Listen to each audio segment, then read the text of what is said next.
To support this podcast, go to positivesarcasm.com/donate. Any amount is appreciated. Once again, positivesarcasm.com/donate. Thank you and enjoy the program. No, I probably had COVID like 74 times. I have no clue, and I don't care. Everybody liked Blanche. Because Blanche was a pig who took it in the ass. Did you smell your poop? Did you learn anything? Did you read about the dog story? Why the fuck is my ex-girlfriend, who I despise, calling me? A lot to blame on the news. It's a lot to blame on Anthony Fauci, that Italian leprechaun. Almost like it never existed, but it fucking did. So do me a favor, go yourself.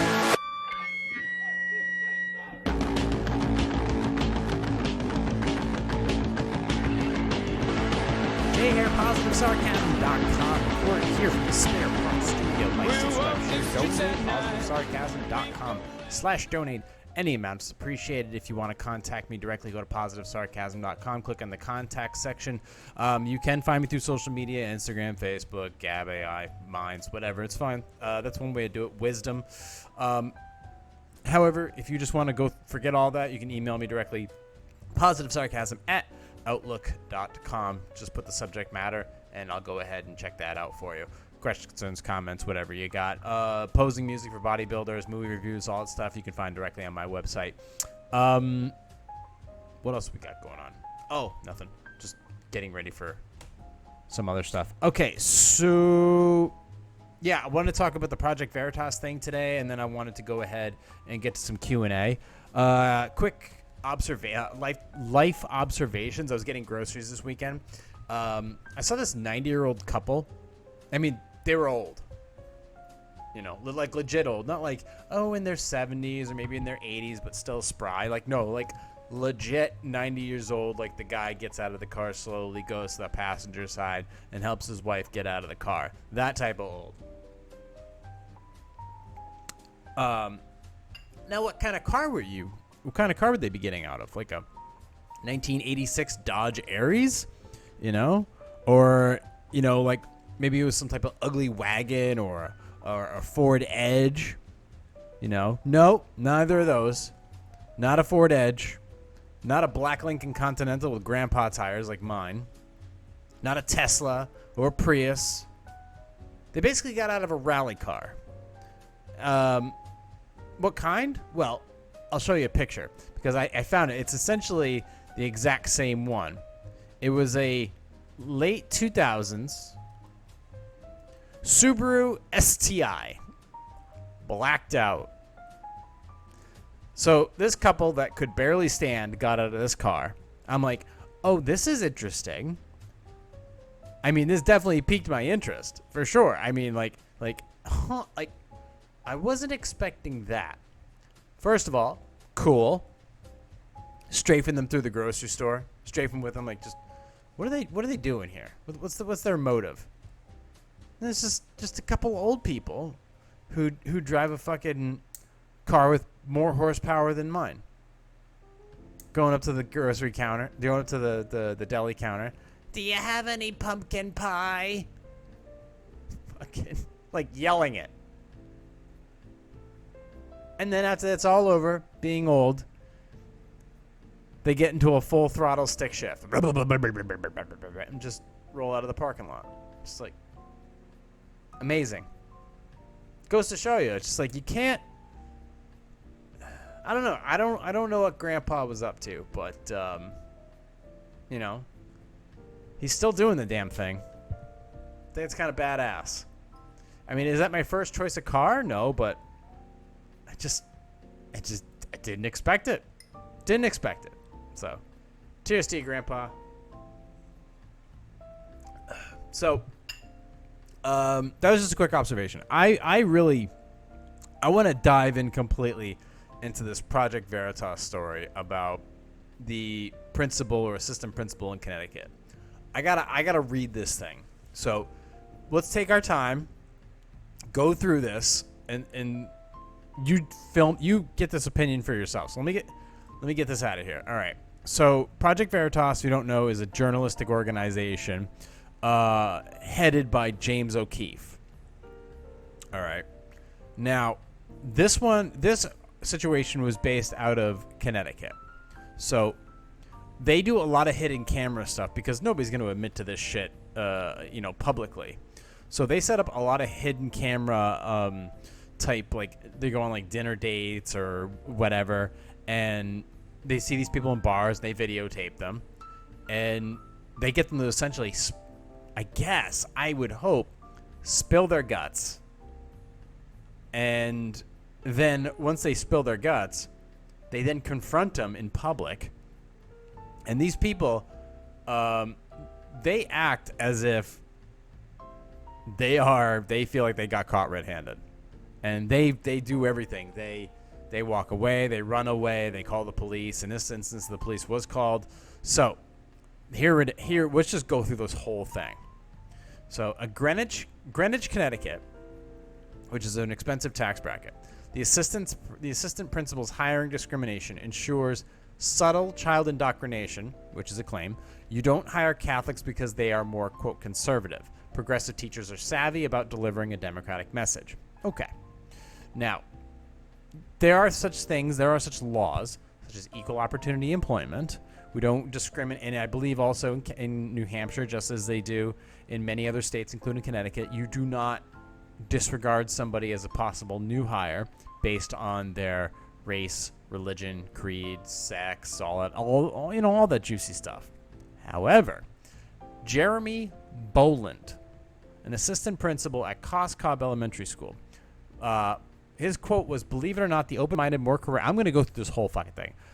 Believe it or not, the open-minded, more progressive teachers are actually more savvy about delivering a democratic message without ever having to really mention politics. Boland, so it's subtle.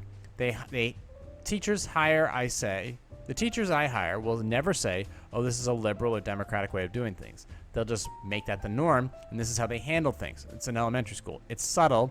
That's how you get away with it. Boland, the conservative teacher who is stuck in her ways, I'll never be able to fire her, and I'll never be able to change her. So I make an impact with the next teacher I hire. I don't know if it was supposed to say fire or hire, but Boland, Protestants in this area of Connecticut are probably the most liberal, but if they're Catholic, conservative, you don't hire them. Boland, if someone is raised hardcore Catholic, it's like they're brainwashed. You can never change their mindset. What I'm saying, these are basically quotes that were recorded from the assistant principal. Boland, for one position, I think we had 30 applicants. So out of all those applicants, I don't think I interviewed anybody over the age of 30. The older you get, the more set you are in your ways. The more conservative you get. Connecticut law section 46-60B1 specifically bars discriminatory employment practices. A violation occurs if anyone refuses to hire or employ people because of the individual's race, color, religious creed, age, sex, gender identity, or expression. So, Project Veritas released this video. It was on August 30th in a newly launched education series exposing a senior official at a prominent public school.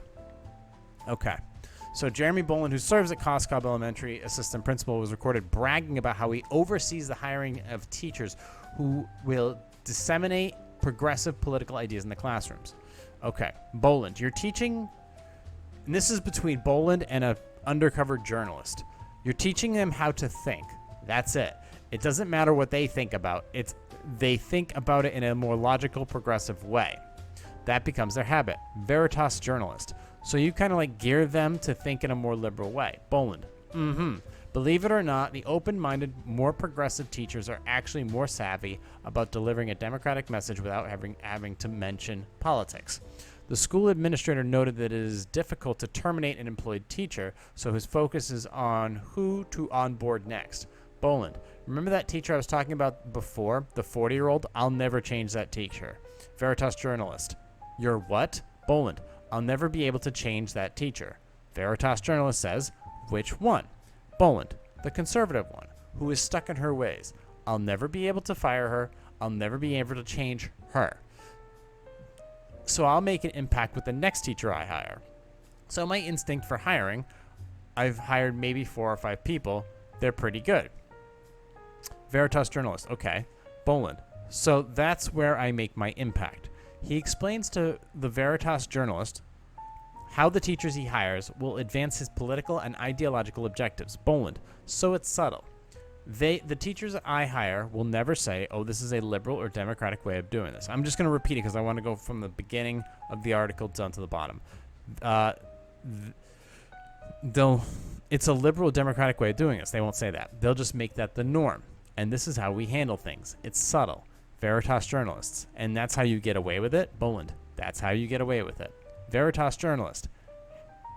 And how do you make sure the parents don't find out? Boland. They can find out so long as you never mention the politics of it. The assistant principal is clear about how he judges a prospective teacher who sympathizes in a hypothetical scenario with parents during the interview process. The Veritas journalist. Okay, so someone sides with the parents. Someone sides with the parent. Then what? Boland. You let them explain, and then you move on to the next question. Veritas journalist. But eventually, what is the outcome of that? Boland. They don't get the job. Now, goes on to the article. Transgender ideology in school was also an issue discussed in the video. It has been a controversial topic, especially amongst parents in recent years.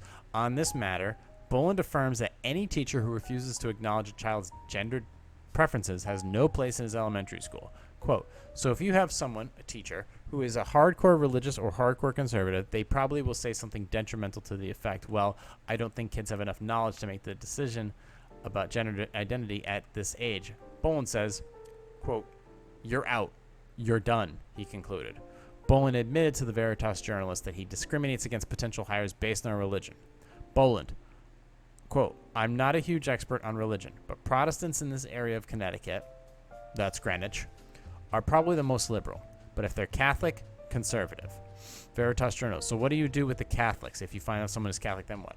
Boland, you don't hire them. Veritas journalist, so would you ever hire a Catholic then? Boland, no, I don't want to. Because if someone is raised hardcore Catholic, it's like they're brainwashed. You can never change their mindset. So when you ask them to consider something new, like a new opportunity, or you have to think about this differently, they're stuck, just rigid. The elementary school administrator goes on to say that he discriminates against older individuals as well. Quote, I need younger teachers. So because Greenwich pays very well, you get teachers from other districts who have been there for a long time. They want to come to Greenwich. But if they're older, I'm not allowed to do that. I can't tell them, I'm not interviewing you because you're older. I just don't interview them. So for one position, I think we had 30 applicants. So out of those applicants, I don't think I interviewed anybody over the age of 30. It's because sometimes the older you get, the more set in your ways, the more conservative you get. Okay, so that's the entire article in its entirety. So based on, this is, okay, blah, blah, blah, blah, blah. Okay. So based on, let's see up here, Connecticut law, section 46A, 60B-60B1, specifically bars discriminatory employment practices. Violation occurs if it refuses to hire employ people because of the individual's race, okay, color. So in this case, what was violated? Individual's race, no. Color, no. Religious creed, yes. Age, yes. Sex, no. Gender identity or expression, no, not necessarily. However, 2 of these items were, according to him, absolute. If he does the hiring practices, then he's absolutely violated Connecticut law, this specific section. Now, the question is this just one assistant principal in one specific town, in one specific school, or are there multiple types of this? Because this seems to be a growing trend in schools, a much growing trend in elementary schools, where you get the kids early, in middle schools, in high schools, and then in college, where you really indoctrinate the shit out of them. And that's where you've seen most of the violence lately, because, elementary school kids don't commit violence. College students commit violence. So if you want them to commit the most amount of violence, you got to get them early. Now, what should be done in this scenario? So if you have somebody who has violated, now, this person is, what can possibly happen from this scenario? If a person basically violates Connecticut school law and is an employee of the school and of the school district, that makes, well, first of all, it makes him subject to possible termination.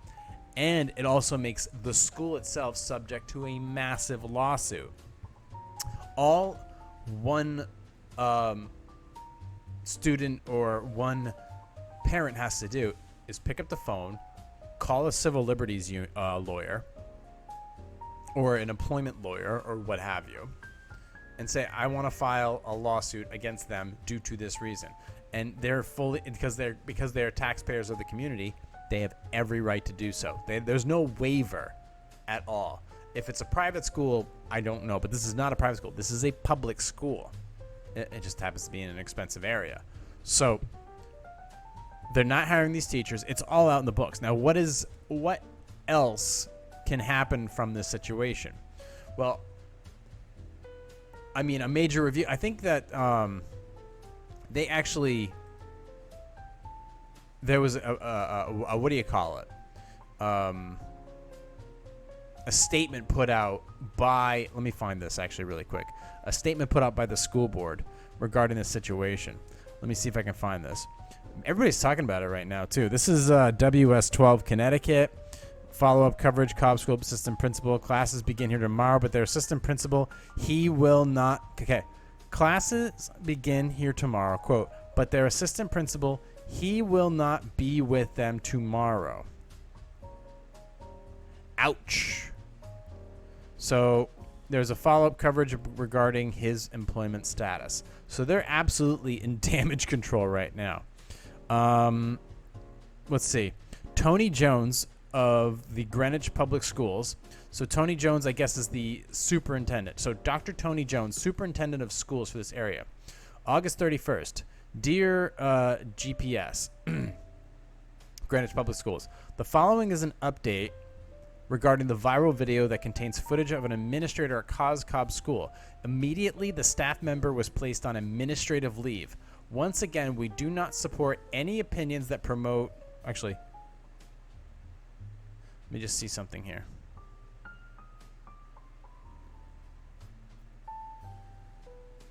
Yep. Let me go back to that. Let me just make sure. Once again, we do not support any opinions that promote discriminatory hire practices based on race, religion, gender, or in any way, age in any way. And we want to remind our community that our curriculum and policies and procedures are strictly enforced by our board. Sincerely, Dr. Tony Jones, Superintendent of Schools. Okay. So that guy is on administrative leave pending further investigation, which is not going to look well for him. Now, I believe, okay, yep, so everybody's talking about it right now. Assistant principal discriminates against hiring Catholics, hopes to ensure students vote Democrat in the future. It's like a whole fucking blah, blah, blah, blah, blah, blah. Everybody's tweeting about it. Project Veritas, yeah, I just read that. Update. Ooh, what's this say? This is an update.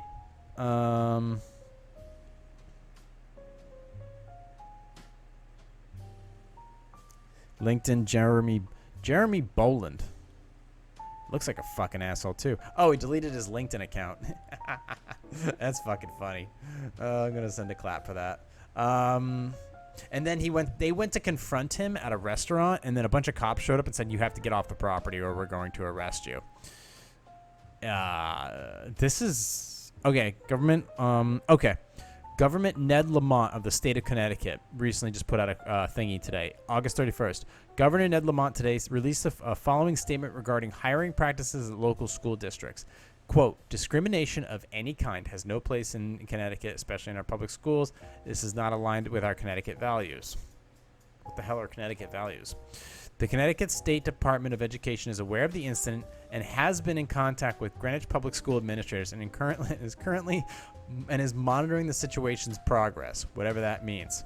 And then, of course, the following comes up. Immediately, the staff was placed on administrative leave. If you don't know what administrative leave is, it's basically you are suspended pending investigation, but you still continue to get paid. So he's going to continue to get paid until the investigation is complete. And then this guy's probably going to get shit canned. Massive press conference happening right now at Coscob Elementary School, probably because many parents are fucking bullshit right now. That was at 6:18 p.m. On Wednesday, excuse me. And then, principal placed on administrative leave. Wow, that's fucked up, dude. That is so fucked up. You know, people are gonna be fucking flipping their shit. There's gonna be a lot of journalists and, you know, people on YouTube talking about this. Like Jimmy Dore. Jimmy Dore is probably going to be all over this shit. Russell Brand's probably going to be all over this shit. But then again, what do you do in this scenario? I mean, everybody else is going to be... I mean, the hiring practices are already in. So what are these other people going to do at this point? I mean, a massive lawsuit. The question is, this is part one. So what does Project Veritas have in store? And the question is they're recording people doing this. I mean, what ramifications do the person who's being recorded have? That's the question. Like, what do they have for... Yeah, what do they have for ramifications as far as, you know, suing Project Veritas? I don't know. That's a good question. I know that if you're a private figure, then you have recourse. But I don't. In this scenario, he is a private figure, but I don't know how it stems. But that I'll put that aside. Essentially, he did admit to. I don't know if it's a crime or essentially. Well, it is. It's a law, right? Let me scroll down. Let me go back to... Is that a law? Connecticut law. Yeah, so it's Connecticut law. So it's discriminatory hire practices. It is illegal.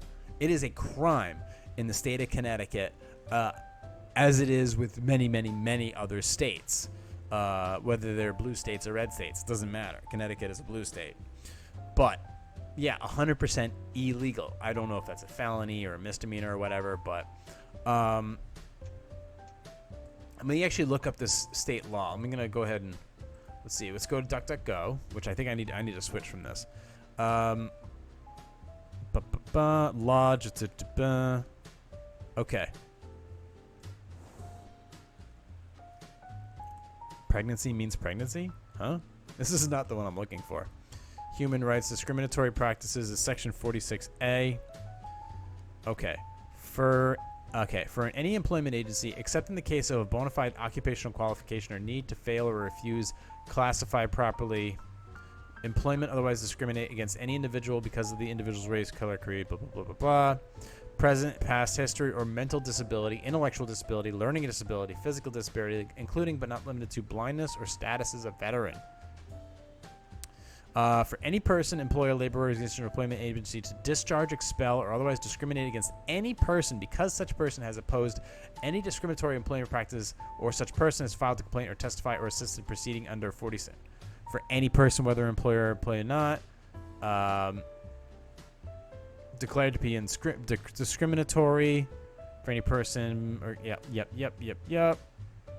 As far as the severity of the crime, it doesn't. I mean, I could go through this all day long, but okay. So, oh my God, this is fucking insane.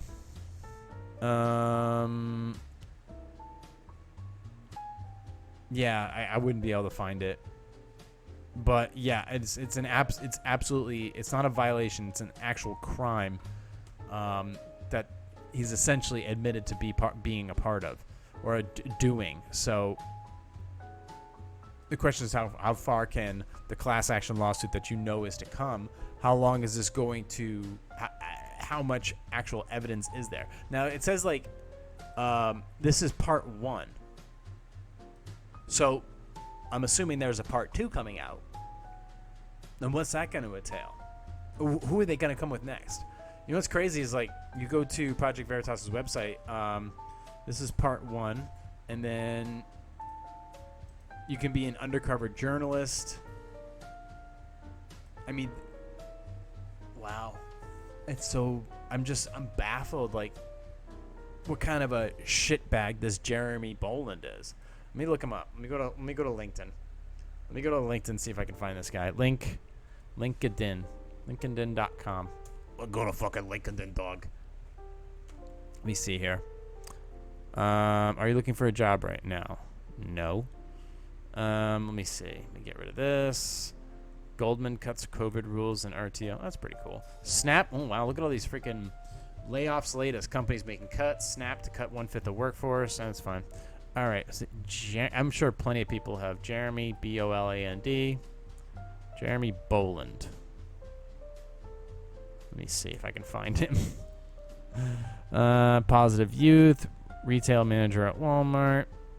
Okay. So, yeah. These two guys, the one who's the founder of Positive Youth, he's cool. Leave him alone. And Jeremy Boland, who's a retail store manager at Walmart, leave this guy alone too. They're just working hard. Let me see. So I think he deleted his Twitter account. Oh wait, no, that's not him. Never mind. I almost jumped the gun. Like, oh my god. No. So he did. He deleted his LinkedIn account. So yeah, there's that. That's a dude's in a fucking shitload of trouble though, that's for sure. Imagine that. Like imagine just like you're raised you're a certain age or you're raised a certain way and you just want to send your kid off to public school so they can get a standard education. And then you find out that this is the hiring practices. You know, I'm not like a full-time parent here. But that you spend all day just going to work, dealing with that bullshit at work, coming home, trying to put a life together and a family together at home, and then you just send your kid off to school, and it's like you assume that when you send your kid off to school, things are just going to be fine. Then you find out this is the shit that's actually happening when they go to school, and this is the hiring practices of the teachers, and just so on and so forth. Yeah, I'd probably lose my shit too. I'd probably fucking send my kid to a different school. I mean, yeah. I mean, the first thing I would do if I was a parent, I'd absolutely 100% would contact a lawyer. Immediately. That's the first thing I'd do. Contact a lawyer and start a lawsuit.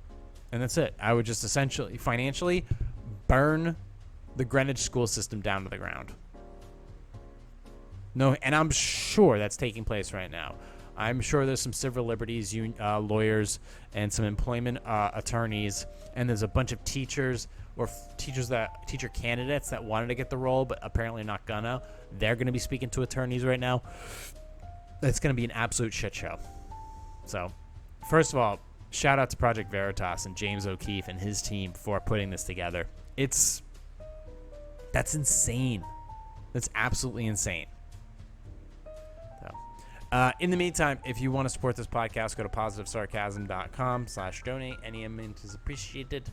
You can, if you want to contact me, you can email me directly, positivesarcasm@outlook.com. And if you just want to go through my website, you can hit me up at the contact section. Also, FYI, anybody who had who filed for class action settlements, Dominion National, Kroger, and Black & Decker have all sent checks in the mail. So check your mailboxes if you have if you're into this whole class action lawsuit thing. If you don't know what I'm talking about, go to topclassactions.com and go through the top settlement lists and view all settlements and go through all of them. You'd be surprised what, just a few minutes out of your day, what will reveal to you in money that comes back to you. You'd be surprised. And if you just keep at it, you check it once a day and you spend 1 to 2 minutes a day doing it, every couple months you'll get a few checks in the mail and you'll be able to really, pay for that overpriced fuel for sure. Anyways, let's go ahead and close up shop with some Q&A and then we got to get out of here. I'm basically out of here tomorrow evening. So And I'm also exhausted. But I'm always exhausted. So let's move on. Should I is courtesy of dig.com. Should I continue to ignore my friends' frequent racist comments? A couple years ago, we relocated and started hanging out with some of our new neighbors. We embraced them. We embraced one couple in particular and spent a good deal of time with them. It was after we developed the friendship that issues arose. Quote, Linda is a bigot. She talks down about black people, Mexicans, Asians, you name it. She wasn't like this initially, but her derogatory references have been increasing lately. I guess as she's gotten more comfortable around us. We are opposite political persuasion, but never discuss politics or religion, and I certainly don't want to open that can of worms. Okay. I find my side of our friendship fraying as I become more and more bothered by the references to migrants, immigrants, and people of color. But I usually don't respond. The look on my face when she drove up my driveway one day to warn me that a carload of unprintable racial slurs are coming around the bend gave me away, however. Because we became friends before she exhibited this kind of behavior, I don't want to terminate our relationship, excuse me. For now, I act like a duck and try to let her comments roll like water off of my back. But I don't know how I can keep it up. Any suggestions? So I'm gonna leave it like I'll leave it to you like this, because I've never met Linda and I've never met this writer. I'll leave it to you like this.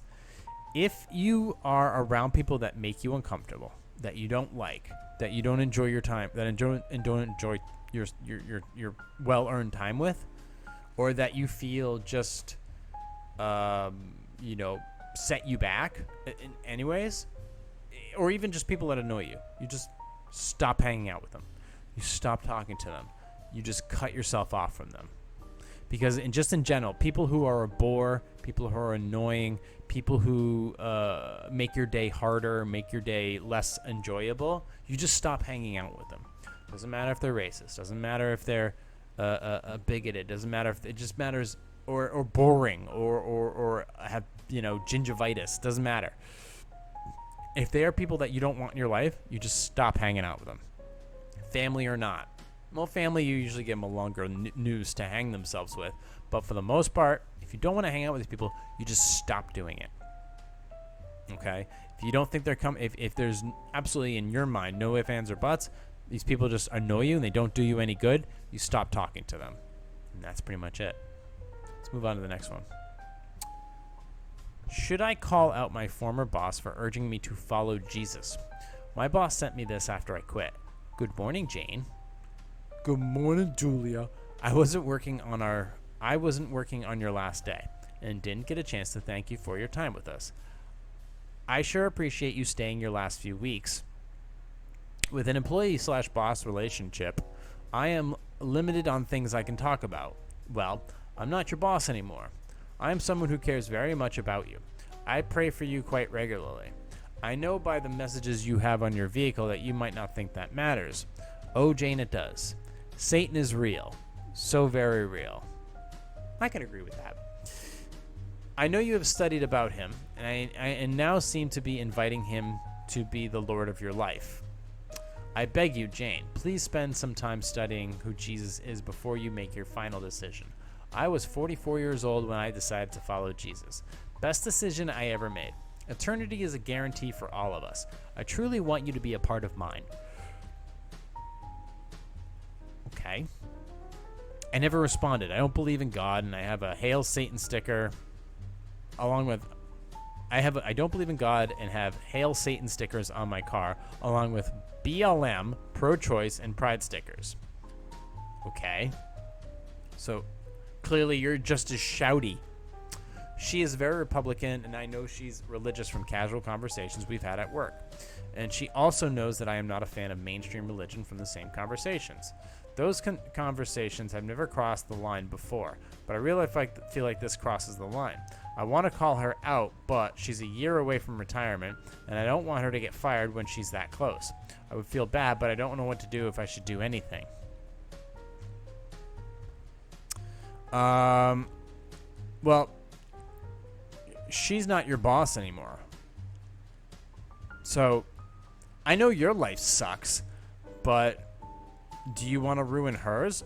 Clearly she's a happy person and has a set of values, and you just are, nihilistic, don't believe in God, you hail Satan. Okay, fine.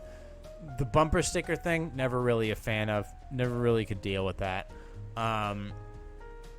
She's just a religious person, and she seems like she's very happy, and maybe she wants you to think differently. You don't have to think differently. You don't have to think like her, but thinking differently wouldn't be a bad idea. And I'm assuming that's right. Let's see. Good morning, Jane. My boss sent me this. Okay, is it a she? Let me just double check something, because I don't know if she is very Republican. So it's 2 women. Okay. So it's 2 women who obviously have opposing views on many different things. But while you were working for her, she never crossed that line. But then, she wasn't working on your last day, didn't get a chance to thank you for your time. She did that. She said she appreciated you staying. Then she's not your boss anymore. Send you an email. Okay. Well, she said her piece. You can either say your piece, or you can just not say anything. But if you report this person, you're not just some person who's BLM, pro-choice, and pride stickers. You're an actual piece of shit. So if you don't want to do if you just want to go on hating your life, that's perfectly fine. Go ahead and do that. However, please do not try to ruin somebody else's, especially if they have done nothing wrong, which happens to be in this case. Let's move on to the next one. How can I exclude my teenage daughter from the family vacation I'm planning? I want to take my adult children and my grandsons, 3 tweens, on a vacation. Another of my adult children has a teen daughter who is very hard to be around. The teen granddaughter is grumpy and disrespectful to all, including her parents. I don't want to travel without my adult children and the other grandkids, but I can't stand the teen daughter. We will suffer if we don't go on a family vacation, but if we allow the teen granddaughter to go, we will also suffer.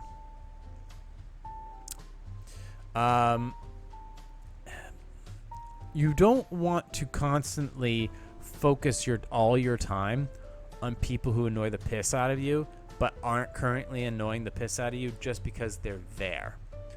However, if you are planning a family vacation, well, you're planning a family vacation, and look, teenage daughters are just fucking pain in the asses no matter what. Okay? So that's to be expected. If you exclude her, I don't know what would be more damaging, if you include her or if you, well, there's no damage in including her to the granddaughter. There can be damage if you exclude her. Be like, we don't want you to come because you're a bitch. That is going to make things a lot worse. And of course, as far as the parents, so I can't stand the teen daughter, we will suffer. Okay. The adult children who are the parents of this teen granddaughter need to keep her in check. It is not your responsibility to look after her. You can invite her, and then you need to tell the adults of this daughter, have your shit together, handle her, because we're not going to put up with it. But we do want her to come. We do want her to experience what life is like, having a good time and being with family and blah, blah, blah. So she can come, but it's your responsibility to handle it. I think that's the best course of action. Handle your shit. You can still come. Let's move on to the next one. How can I get my son and daughter-in-law, who just had a baby, to stop accepting support from my daughter-in-law's parents? My son, 29, got married in May. His wife, 25, was pregnant with their first child. Her parents insisted on the marriage and micromanaged the proposal. The baby reveal, bridal shower, and the wedding. Oh, so her parents insisted on the marriage and micromanaged the proposal, the baby, the reveal, the bridal shower, and the wedding. The couple now has a beautiful baby, but my daughter-in-law chooses to stay at her parents' house with my son rather than move into the beautiful home he renovated for them. I grant she had a difficult pregnancy, but she gave birth weeks ago and should be recovered by now. I have encouraged my son to move into their new house. Should I say something to his mother-in-law about giving the couple some independence? She's clearly the enabler.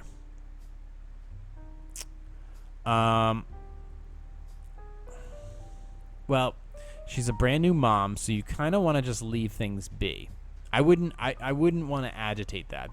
When you're like a first-time mom, or you are actually you just had a child and you're still like within the first few weeks of it, you really want to kind of like minimize the amount of emotional damage that you can do during this important time between the mother and father and the child. So you kind of want to just steer clear of that and let them do their thing. If the father wants to say something, he has every right to do so. Every right. But it ain't for you. So just leave it be. Don't go off hinge on this. It's not your really responsibility. You built your life. You've built your life. Let them build theirs. I'm sure eventually she'll move in. I mean, where else is she gonna go? He just renovated a whole goddamn house with his wife and his child. I'm assuming she's going to show up to the party eventually. If she's not, then we've got a bigger problem here. And I'm sure the son will absolutely handle it. Or he'll just sell the fucking house and call it good. So, you need to stay out of it. You know, you can monitor it, you can keep tabs on it, but you're not going to micromanage it because the other family apparently has. At least according to you. But leave it be. Leave it be for now. Let's move on to the next one. How can I convince my 12-year-old daughter to shave her armpits? My 12-year-old daughter has always been somewhat counterculture in her style. She is very artistic and often wears clothes she has designed herself. Recently we were swimming and noticed she has a lot of hair under her arms. Gross. I asked her mother if she explained how about shaving, and she had. Apparently our daughter doesn't want to shave because she feels it's a social rule she doesn't want to follow. I get it, but I'm afraid the other kids are going to give her a hard time when they notice. I tried to convince her with gentle prodding and to consider shaving, to no avail. I don't want to say just do it, but I think she should. Am I being unsympathetic? Am I supposed to just let her be her, even if it means she's unknowingly making her life more difficult? Well, yeah, you let them go through that phase, but if you aren't, look, first of all, full disclosure, I shave my armpits. I shave my armpits, I shave my chest, I shave my legs, okay? And I shave my face. I shave a lot, okay? As a former fitness competitor, I shave all kinds of shit, okay? That's just kind of how it is. Makes you more aerodynamic when you're on stage. That being said, if I'm shaving my fucking armpits, this bitch should too. So, she is 12 years old. She obviously wants to say no. She wants to be counterculture, and that's fine. You have every right not to shave your armpits. But you will also most likely get a fucking ribbing from the other girls in the school once they find out that you've got a goddamn rainforest under your armpits.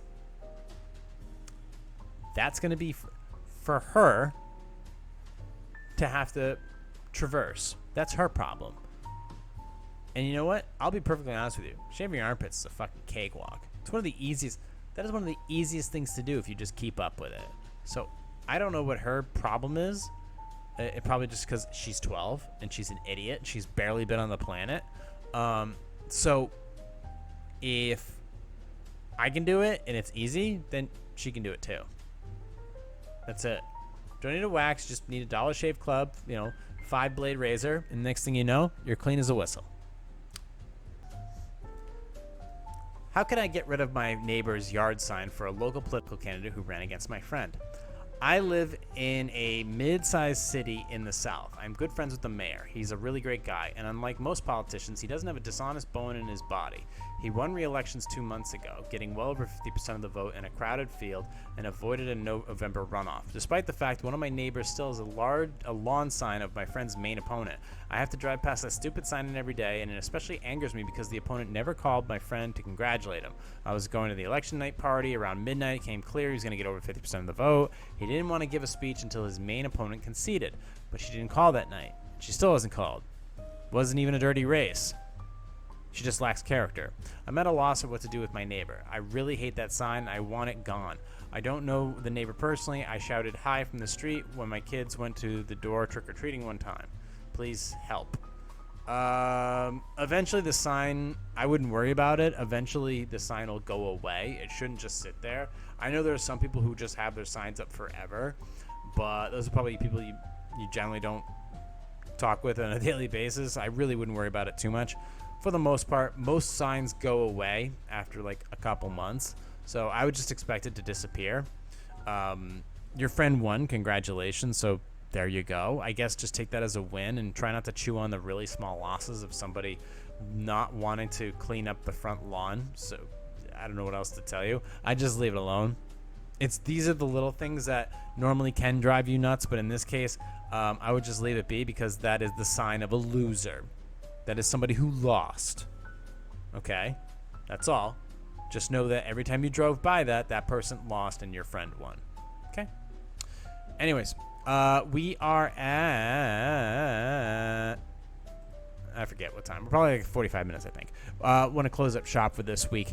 Thank you for listening, watching, and subscribing. If you guys need to know where to find me, you can find me on Rumble, YouTube, and on Facebook.com/POS Sarcasm, or you can find the audio version anywhere where podcasts are available. Spotify, Podcast Addict, iTunes, Stitcher, anywhere. Anchor. Pretty sure Anchor. But in the meantime, thank you for listening, watching, and subscribing. And I'll talk to you all next week with another yawn. Then we're good. Okay, my God, I gotta get the fuck out of here. Recorded here from the Spare Parts Studio. This has been a Positive Sarcasm presentation.